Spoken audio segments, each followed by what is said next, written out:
やっぱ異質感がすごいですね。この感じ。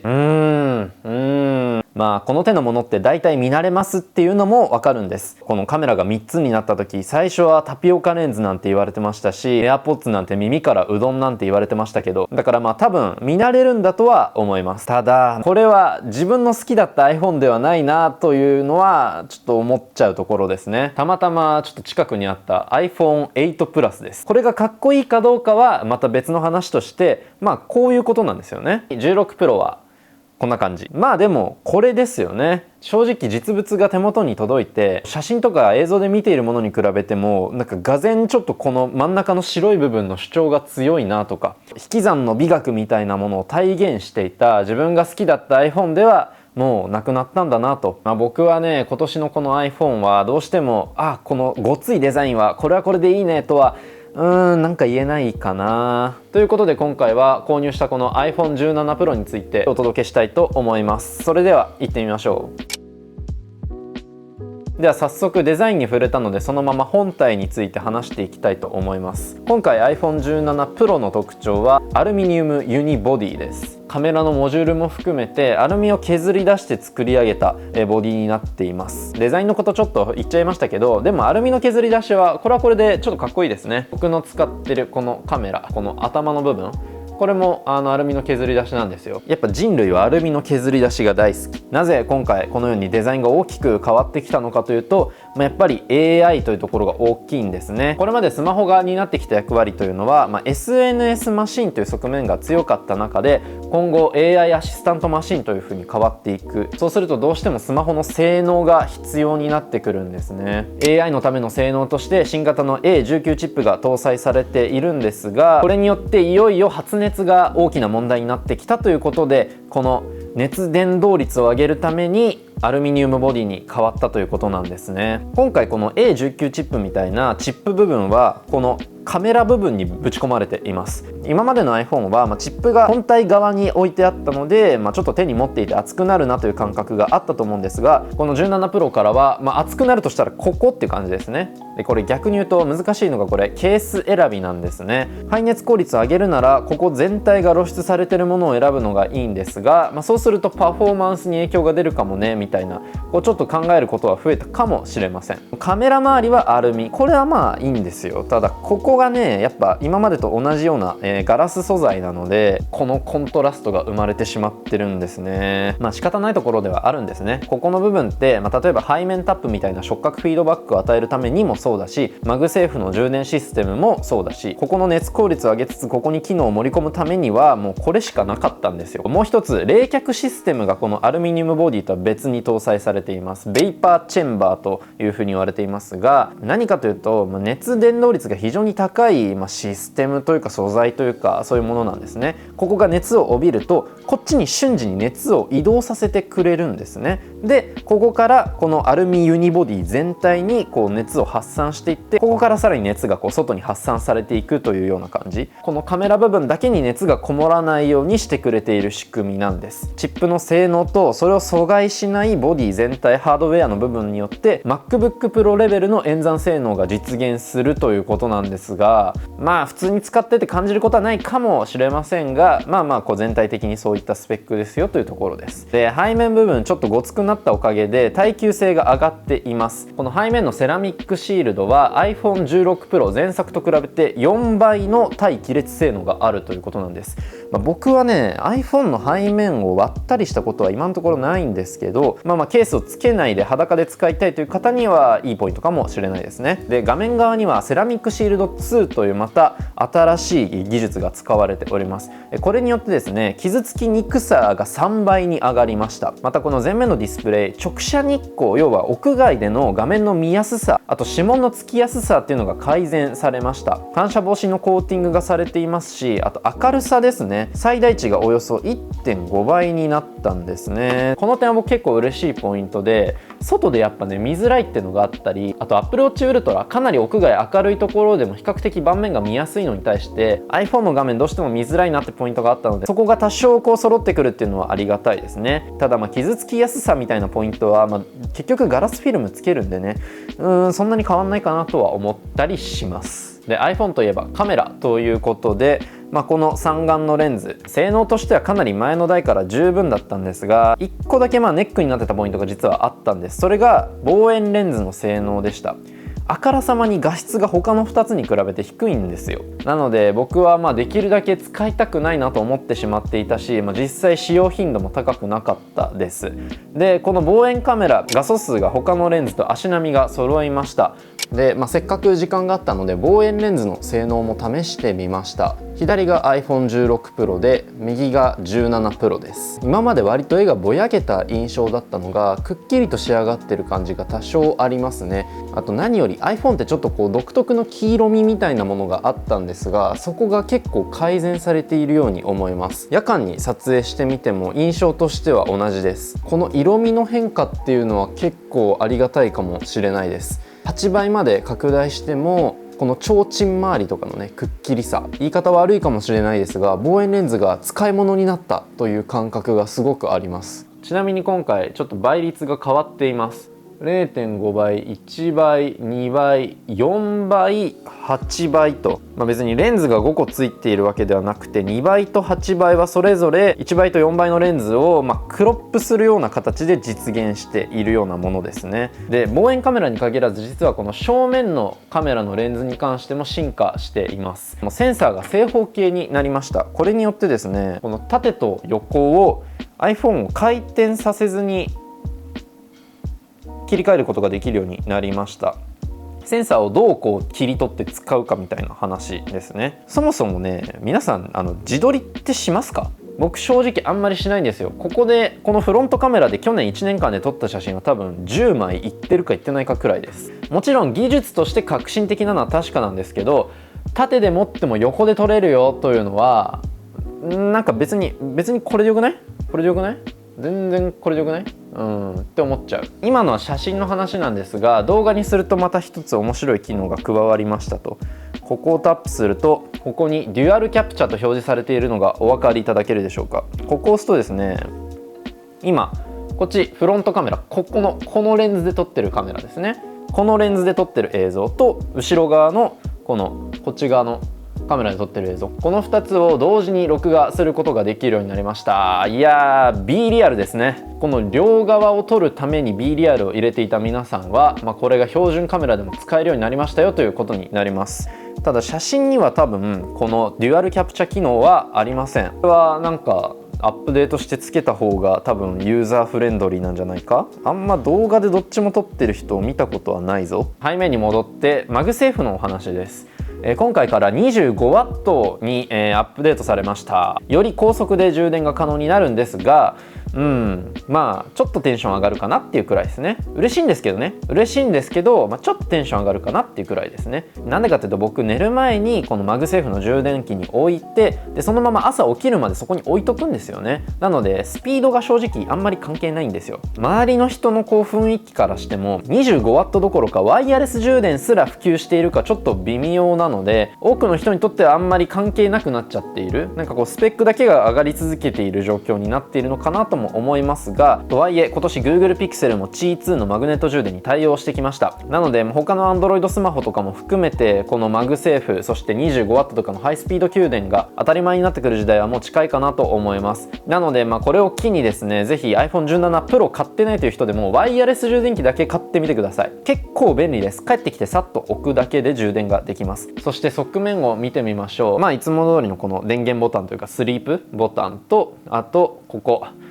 去年結局このスライドをほとんど使わずに押すだけだったカメラコントロールボタンですね。そしてこちら側はショートカットいろいろと登録できるアクションボタン、音量ボタン、そして SIM スロット、そうなんです。 SIM スロットが今年はありません。eSIM の時代なんですね。もう僕はすごくいいことだなと思っています。なんでかっていうと、僕が今 eSIM を使っているからということですね。完全にポジショントークではありますが、今回この SIM スロットが撤廃された一番大きな理由はバッテリーにその分の容量が割かれたことです。物理 SIM 分をバッテリーの容量に割いた方が圧倒的なメリットだなというふうに感じています。そう、このバッテリー持ち、これが僕自身が今回プロを選ぶ理由です。前回の16プロ、実はこの時点で僕はかなりバッテリー持ちには満足していました。というのも、もう丸1日全然持つんですよ。人によってはなんなら2日持ってました。最初はモバイルバッテリーとかも全然いらないじゃんとか思っていたんですが、だんだんこの容量部分が劣化してきて、半年過ぎたあたりから数日に1回はモバイルバッテリーが必要かなという状態になってきていました。でそんな16プロ、高承知ではビデオ再生27時間までいけるんですが、その 1.2 倍の33時間に対応したのが今回の17プロになっています。最近僕のスマホの使い方として割と動画をつけっぱなしにしておくことが増えてきました。食器洗いとか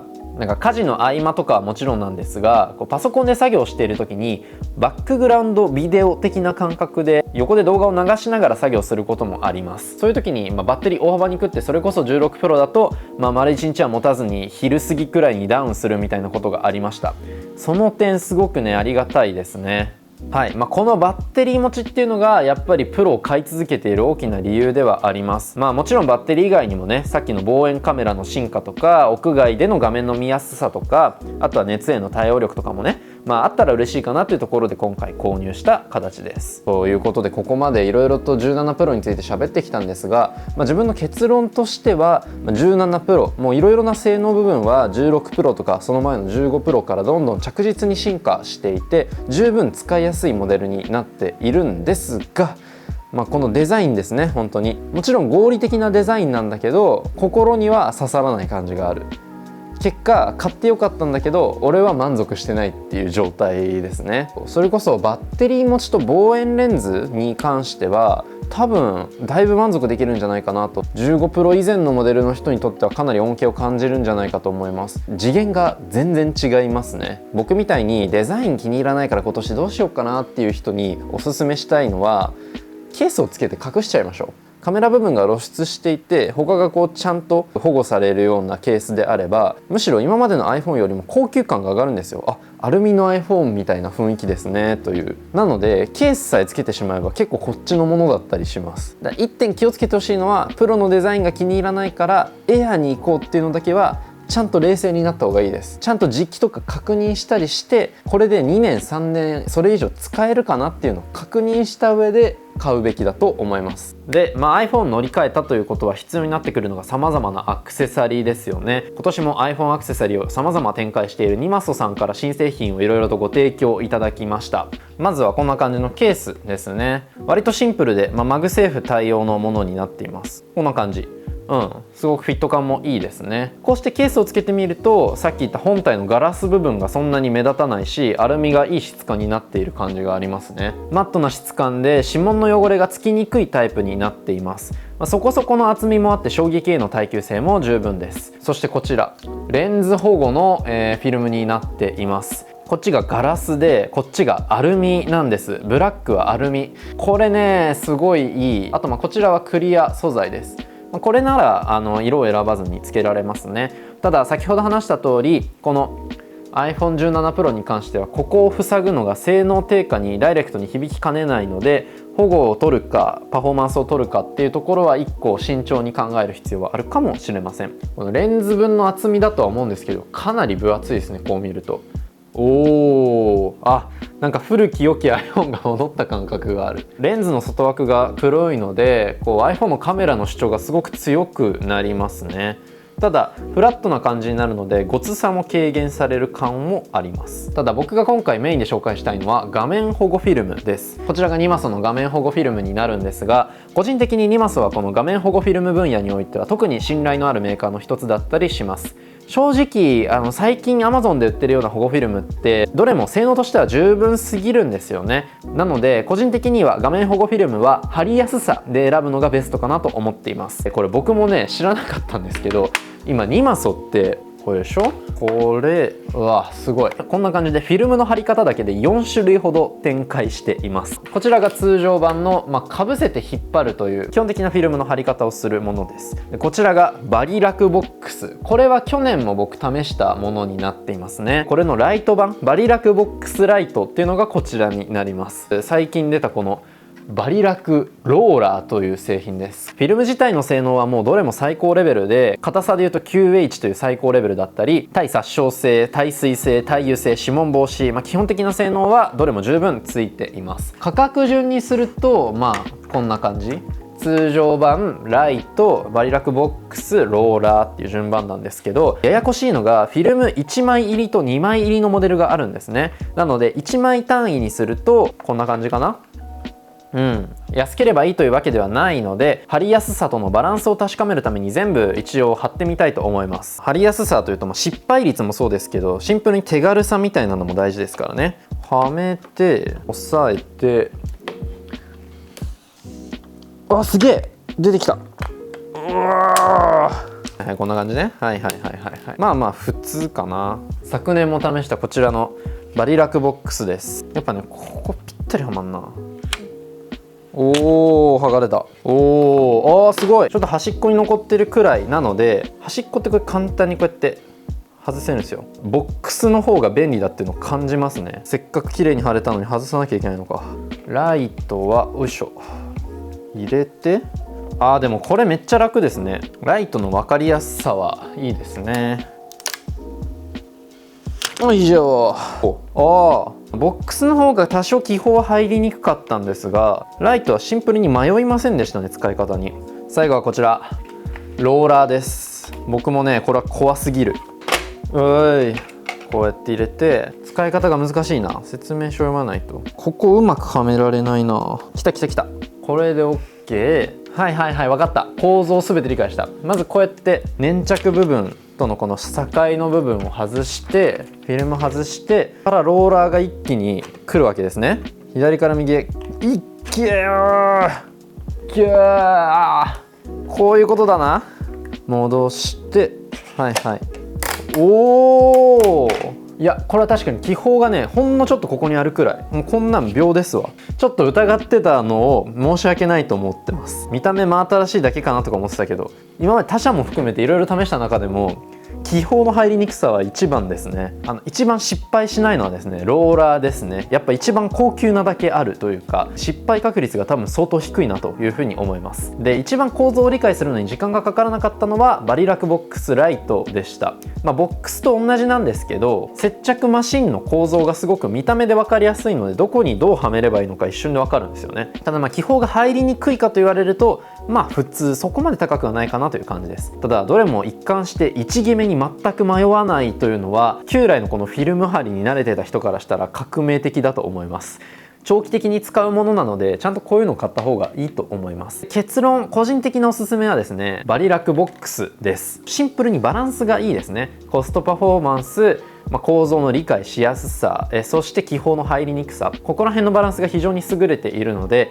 当然それこそガラスフィルムって僕1年の間で多分 5,6 枚変えたんですよ、去年。何枚も使う方にとってはこういったリーズナブルさと、成功率の高さっていうのはかなりいいかなというふうに思います。そんな感じで今回この iPhone17 Pro をレビューしていきました。結論は先ほど述べた通りですので、ここからは実際にねいろいろと使い込んで、また変化があればお話ししていきたいなと思いますし、ずっとデザインについて言っている分、満足するケース探しというところもねフォーカスして今後動画で紹介していきたいと思います。引き続き動画見ていただけると嬉しいです。このチャンネルでは他にもガジェットやライフスタイルに関する様々な動画を上げていますので、ぜひ合わせてチェックしてみてください。またチャンネル登録や高評価もよろしくお願いします。ということで今日はこの辺で。以上、なごみ家でした。では。